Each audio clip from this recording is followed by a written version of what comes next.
汉景帝平定七国之乱以后，为什么不趁机废除藩王，以绝后患呢？汉高祖刘邦建立汉朝以后，为了巩固国家政权，采取了分封诸侯的方法，给他的子侄们封王，要他们到自己的封地里去经营，这样通过巩固地方政权的方法来巩固国家政权。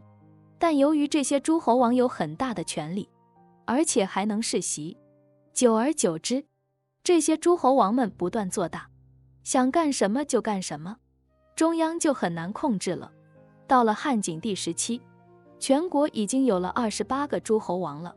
汉景帝他心想，没有藩王不行，藩王势力太大也不行，现在各地藩王的势力太大了，还有想争皇位的。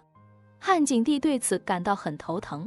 这个时候，御史大夫晁错上述汉景帝建议，景帝赶紧采取措施，控制地方诸侯势力。汉景帝采取了晁错的建议，并下诏要晁错去办理这件事。晁错先从楚王刘戊下手，说他不守孝道，太后去世还饮酒作乐，死罪可免，但是要去掉部分封地作为惩罚。接着赵王刘遂交西王，刘王也被中央找借口削去了一些封地。吴王刘濞听说了这件事，大怒之下，他联络了楚王、胶东王、济南王等6个诸侯王，约定时间一同起兵，打着诛晁错清君侧的旗号，矛头直指汉景帝。吴王刘濞的丞相袁昂和晁错有仇，他通过疏通关系见到了汉景帝。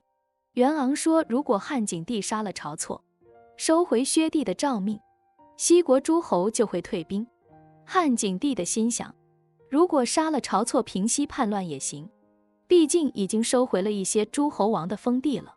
于是他就派人暗杀了晁错。这袁昂带着汉景帝的诏书来见吴王。刘濞说，晁错已经杀了，薛帝的诏命也收回了，咱们快退兵吧。但是刘濞却说，我早就想做皇帝了，这个机会怎么能够错过呢？这刘濞不但不退兵，反而把袁昂扣留了起来。闻此消息，景帝真的是后悔杀了朝廷，即命周亚夫带兵平定叛乱。经过了3个多月的战争，周亚夫彻底平定了七国之乱，而汉景帝没有趁此机会废除藩王，以绝后患，主要有以下的这些原因。第一，经过3个月的决战，各路诸侯的势力削弱了很多，一些诸侯王的封地也确实减少了，暂时就不需要废除藩王了。这些诸侯国虽仍存在，但是由于诸侯王失去了管理封国的行政权力，其实际地位已与郡县无异，再也不能和朝廷对抗了。紧接着汉景帝又推行了重建诸侯而少其力的计划，也就是分封诸侯之子为诸侯王，取消诸侯王任免国内官吏的权利，改由皇帝派遣官吏管理奉国，以及夺取了他们自主征收赋税的权利。与此同时，还改革诸侯国的官制，改诸侯国的丞相为相，裁去了诸侯国御史大夫等大部管理。而这一来，就使诸侯王们失去了治理封国的行政权利了。此外，中央规定诸侯王不能自治其国，无权过问封国政事，只能按照朝廷规定的数额收取该国的租税，作为俸禄而已。第二，西汉政府平定七国之乱，朝廷的直辖军队也有损失。如果继续旷日持久地进行削藩战争，可能会引来匈奴出兵干涉者。时若废除藩王，天下就大乱了。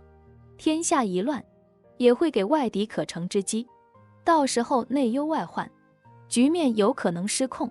况且平叛胜利之后，朝廷的权力大为加强，诸侯王的实力已经大幅减弱了。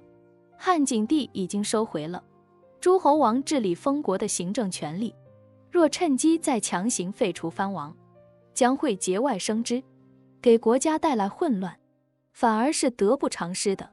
所以汉景帝才没有趁机废除藩王。欢迎关注我的频道，这样就不会错过更多精彩内容。